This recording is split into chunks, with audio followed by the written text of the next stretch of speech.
Hello and welcome to this session of Jeevan Pravaas Life Mentoring Services. This session is going to be about the Panchakosha theory of work and how is it relevant for mentoring of youth today in today's world. According to the research that we have done and the mentoring work that we have done with a lot of youth and parents and professionals out there in the world, what Jeevan Pravas has found and is using in as a process is what we call it as inside out approach and not the outside in approach. What do we mean by the inside out approach is that the first aspect of anybody's life or anything that you want to do has to come from within. It cannot be driven by only the desires which are outside. And that is where, according to our scriptures, the Panchakosha theory comes into play. If we notice in the world today, and if you notice what happens in our life, is we are driven towards the outside world by our senses. So the senses or our body and the senses are connected to the outside world, and it creates a desire. We want to get something, acquire something, which is called the physical level of work. What we call it is the Annamaya Kosha. As you see in the figure given here, the outermost circle that you see is the physical level or the Annamaya Kosha. Below that physical level is our something called the energy level, which is called the Pranamaya Kosha. Now, according to the Ayurveda or the scriptures or what we have studied, the Pranamaya Kosha consists of the five pranas, the prana, apana, vyana, samana, and udana. All these five pranas are basically giving us the energy to do whatever we have to do. So, for the physical level to be active, these pranas are very important. But what happens is below this prana, or even more subtler than the prana, because the physical level is the most gross level of work that we do in a physical space, whereas the energy level is subtler, which is not visible very clearly. But these energies are working within us, which we call it as our respiratory system, circulatory system, excretory system, reproductive system. All these systems that are there, which are within us, there is a lot of life force which is working inside it, which is what allows us to do our physical actions. But it is not clearly visible to the eye or not exactly in our control. Below that layer, even more subtler than that, even more powerful than that, is our Manomaya Kosha or the mind. Now, this is a very critical aspect, and there's a lot of research happening on this aspect as we speak, even in the Western world. What people call it as consciousness, mindfulness. There's a lot of work happening in this area as on date, which was not the case, say, 2 decades before, or maybe a decade before also. But the last decade has seen an explosion into this area of studies on the mind. And that's where we call it as the Manomaya Kosha. What is this Manomaya Kosha? It is the emotional level. Now, what happens is without a thought, no action can happen. Therefore, a thought is very, very powerful. Now, if we work on the thought level of a person, the actions will be guided by the thought.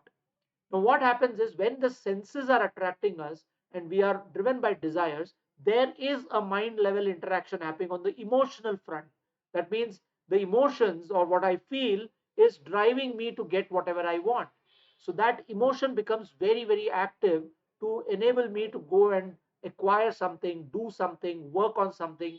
That is how this connection is there. And of course, the energy level is the bridge between the mind and the body to make us do and to achieve our results the way we want to achieve it. So that is how action happens. But if we look at the mind level, according to our scriptures, there is something even deeper than that. And that is what is called as buddhi or the intelligence or the Vijnanamaya Kosha. So this Vijnanamaya Kosha plays a very important role in giving a kind of a flavor to the emotion or the mind or the thought. That means the thought is guided by the intelligence level.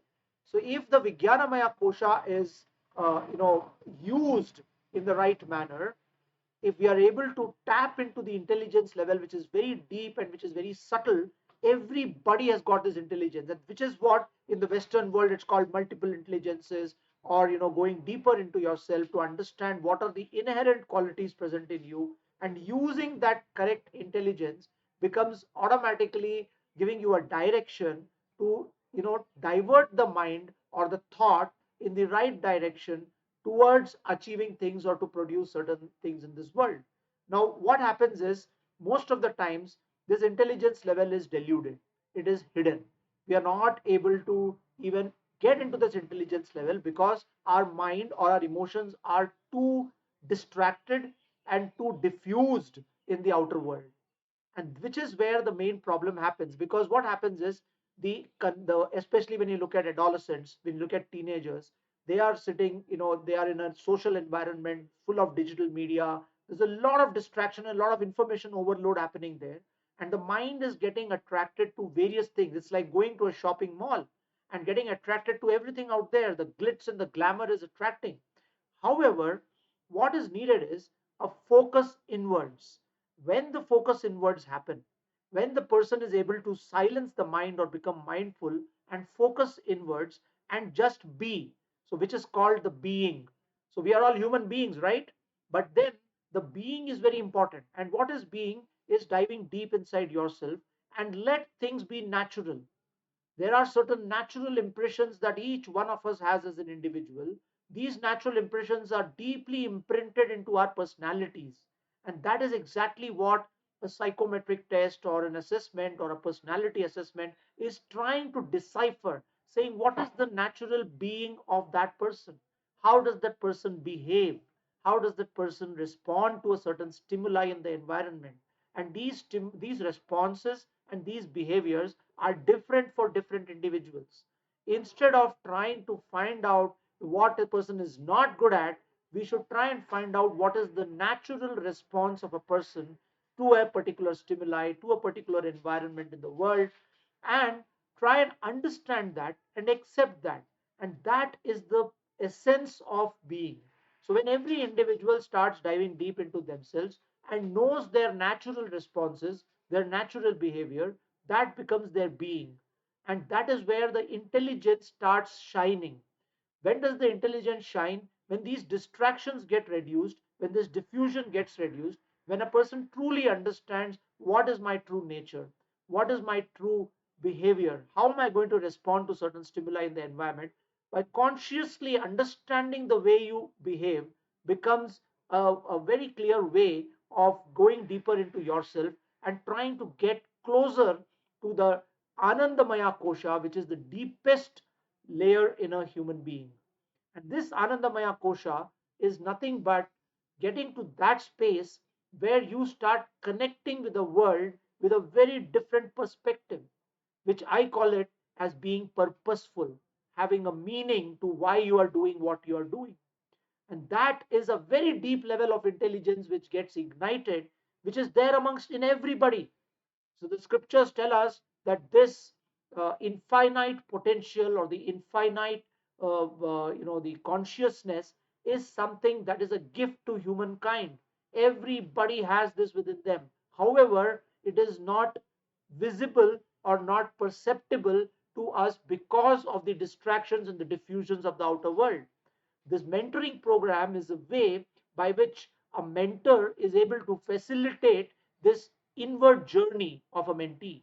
So, when we sit across with families and with children, we are trying to understand what is the true inner being of a person and trying to show a mirror and enable that person to take this journey inwards. And when this journey happens inwards, and there is a silencing of the mind which happens, and there's a focused concentration on understanding oneself very deeply and become conscious about yourself, and that is what we call it as enhancing the self esteem of a person.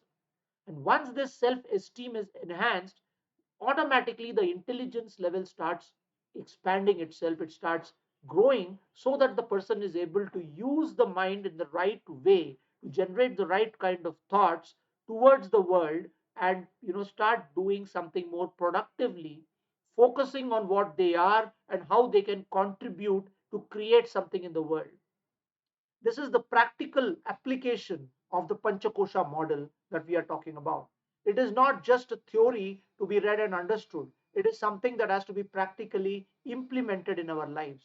And this mentoring program enables this practical implementation by a positive intervention of a senior mentor who sits across with the family, using a particular tool to understand the psychometrics of the person, what are the measurements of the responses to certain stimuli, and using that to interpret and validate along with the mentee as well as the parents, yes, these are the inherent properties or qualities of a person, and that defines the being of the person.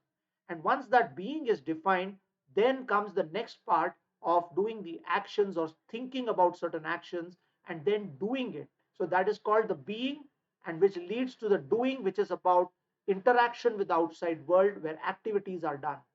And then comes the last part of it, where you actually start enjoying the experiences of this life at all. When you are interacting with the world, there are a lot of outcomes, there are a lot of experiences that would happen. And what we need to do is we have to change our thought to start enjoying those experiences rather than try to find fault or try to find something that is missing.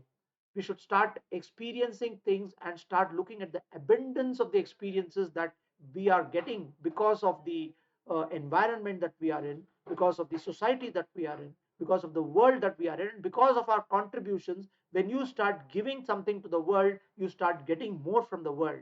And everything that you get as a feeling of gratitude and a feeling of, a good feeling of achieving something should always be inculcated in the mind.